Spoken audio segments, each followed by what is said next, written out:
ఛత్రపతి శంభాజీ తండ్రి పేరు నిలబెట్టాడు.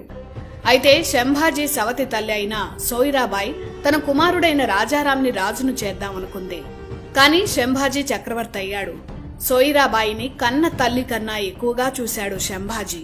తన కుమారుణ్ణే ఎలాగైనా రాజును చేయాలన్న స్వార్థంతో శంభాజీకి సోయిరాబాయి విషం పెట్టింది. ఆ కుట్ర నుంచి శంభాజీ తప్పించుకున్నాడు. అయినా శంభాజీ ఆమెను క్షమించాడు. అప్పుడు పశ్చాత్తాపంతో ఆమె ఆత్మహత్య చేసుకుంది. ఆ తర్వాత ఆమె కుమారుడు సవతి సోదరుడు అయిన రాజారాంని శంభాజీ చాలా ప్రేమతో చూశాడు. ఎంతలా అంటే శంభాజీ తర్వాత అతని ఛత్రపతి అయ్యాడు. మరాఠా చరిత్రలోనే కాదు, భారత ఆధునిక చరిత్రలోనే Sambhaji time great mile stone. ఎందుకంటే శివాజీ భారతీయ ఆత్మను కాపాడాడు. శంభాజీ తన త్యాగాలతో ప్రతి గడపలోనూ జాతీయ భావాలను నిద్రలేపాడు. 1857 స్వతంత్ర పోరాటాన్ని చరిత్రకారులు తక్కువ చేసి ఎలాగైతే చూపించారో, అలాగే దురాక్రమణదారులపై శంభాజీ చేసిన పోరాట చరిత్రపై కూడా మన హిస్టోరియన్లు అదే ఫార్ములా ప్రయోగించి తక్కువ చేసి చూపించారు. శివాజీ షేర్ అయితే శంభాజీ ఛావా అంటే పులిబిడ్డ అని అర్థం. అప్పట్లో మరాఠాలు శంభాజీని ఛావా అని పిలిచేవారు. శంభాజీ బతికున్న నాళ్లు అతని నీడను కూడా తాకలేకపోయాడు ఔరంగజేబ్. అతని పేరు వింటేనే మొఘల్ సైన్యం వణికిపోయేది. 1681 నుంచి ఔరంగజేబు మరాఠా రాజ్యమైన దక్కన్పై దాడి చేస్తూనే ఉన్నాడు. చివరికి మరాఠాలను గెలవాలన్న కల కలగానే మిగిలి ఆ మనస్తాపంతోనే ఔరంగజేబు చనిపోయాడు.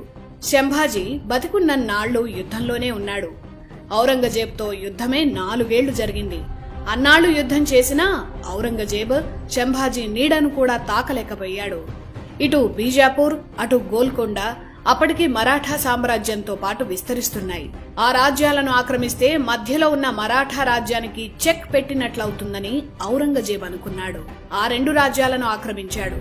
అయితే ఆ 2 రాజ్యాల సైనికుల్లో చాలా మంది ఔరంగజేబు దగ్గర పనిచేయడం ఇష్టం లేక శంభాజీ సైన్యంలో చేరిపోయారు. అలా మరాఠా సైన్యం రెట్టింపైంది. ఇది ఊహించని ఔరంగజేబుకి ఏం చేయాలో అర్థం కాలేదు. తన జీవితంలో తాను చేసిన అతిపెద్ద రాజకీయ తప్పిదం బీజాపూర్, గోల్కొండపై దాడి చేయడమే అని అతనే 10 సార్లు చెప్పుకొని తల కొట్టుకున్నాడు. శివాజీ తర్వాత శంభాజీ 9 ఏళ్లు మరాఠా సామ్రాజ్యాన్ని పాలించాడు. ఇందులో 4 ఏళ్లు ఔరంగజేబ్తో యుద్ధమే సరిపోయింది. మిగిలిన 5 ఏళ్లలో మొఘలులు, మరోవైపు పోర్చుగీస్ వారు, మరోవైపు అప్పుడప్పుడే పాతుకుపోతున్న బ్రిటిష్, ఇలా అన్ని వైపులా శత్రువులున్నా వారందర్నీ ఓడించాడు శంభాజీ. విదేశీ దురాక్రమణదారులను చిత్తు చేసిన శంభాజీ ఇంటి దొంగ చేసిన కుట్రకు బలైపోయాడు.